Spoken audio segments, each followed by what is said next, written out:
Diálogos en este salón alargado, programando un nuevo resultado en el barrio.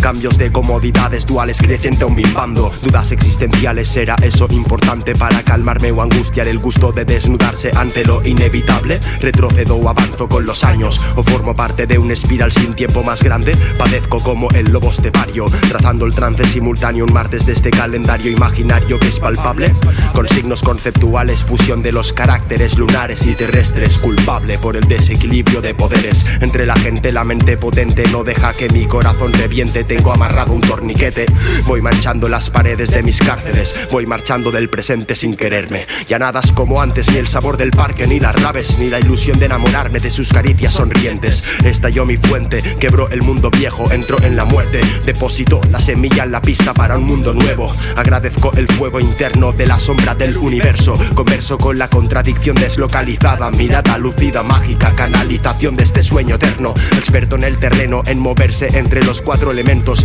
me abrazo por dentro entendiendo que a la vez soy inmenso y pequeño, que lo que pienso no forma parte de mi cerebro enfermo, que la planta necesita reventar el tiesto para ser árbol aunque haya sufrimiento, que siempre hay un invierno y un verano, que el firmamento está en el océano reflejado, que como en Django todos los esclavos dejarán a sus amos putrefactos, que en este teatro cada acto es impulsado por algo que va más allá del tiempo-espacio que el ser humano ha calculado.